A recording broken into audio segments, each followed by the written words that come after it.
Taste the Daily. AIADMK பொதுச் செயலாளர் Edappadi K பழனிசாமியை விழுப்புரம் மாவட்டம் முண்டியம்பாக்கம் செஞ்சி மற்றும் செம்பேடு பகுதியைச் சேர்ந்த கரும்பு விவசாயிகள் மனு அளித்தனர். அப்போது கரும்பிற்கு உரிய கொள்முதல் விலை என்றும் காட்டுப்பன்றிகள் அட்டகாசம் அதிகரித்துள்ளதாகவும் விவசாயிகள் வேதனையுடன் தெரிவித்தனர். இதனைத் தொடர்ந்து விவசாயிகளுடன் நமது தலைமை செய்தியாளர் ஜெயக்குமார் நடத்திய நேர்காணலை தற்போது காணலாம். தமிழகம் முழுவதும் கரும்பு விவசாயிகளை திமுகவின் ஸ்டாலின் அரசு கண்ணீர் சிந்த வைத்திருக்கிறது. உற்பத்தியில் 7.7% தமிழகம் பின்னோக்கி சென்று கொண்டிருக்கிறது. கரும்பு விவசாயிகளுடைய அந்த கரும்பு ஆலைகள் 47ஆக இருந்தது, தற்போது 36ஆக குறைந்திருக்கிறது. இந்திய அளவிலே கரும்பு உற்பத்தியில் மிகப்பெரிய அளவில் இருந்த விழுப்புரம், கள்ளக்குறிச்சி மாவட்டங்கள் இன்றைக்கு பின்தங்கி இருக்கிறது.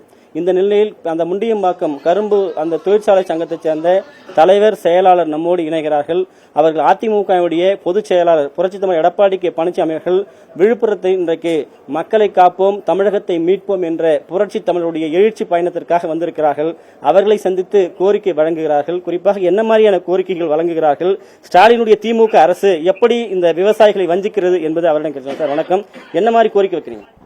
முதலில் வருகின்ற கரும்பு பருவம் 25-26க்கு டன் ஒன்றுக்கு வயல் விலையாக 6000 ரூபாய் வழங்க வேண்டும். அந்த அளவுக்கு வழங்கினால்தான் கரும்பு விவசாயிகளுக்கு கட்டுப்படியாக இருக்கும். அது ஒரு முக்கியமான கருத்து.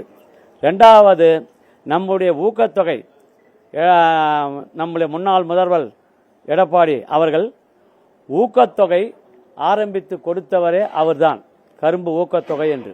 அது ஆண்டுக்கு ஆண்டு கணிசமான அளவு வேண்டிய அளவுக்கு ஏற்றப்பட வேண்டும். அதை மாதிரி ஏற்றப்படவில்லை. நாங்கள் மிகவும் அவதிப்படுகிறோம். இந்த ஆண்டு அவர்கள் ஏற்றிய பணம் உட்பட 3551 ரூபாய் தான் ஒரு டன்னுக்கு.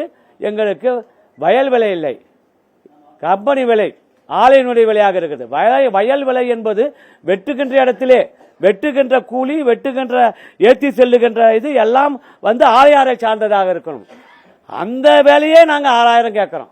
3550 எங்க, 6000 எங்க, எப்படிங்க விவசாயிகளுக்கு கட்டுப்படி ஆகும்? ரெண்டாவது, ஊக்கத்தொகை அளிப்பது எங்களுக்கு திருப்தி அளிப்பதாகவும் கட்டுப்படியானதாகவும் இல்லை.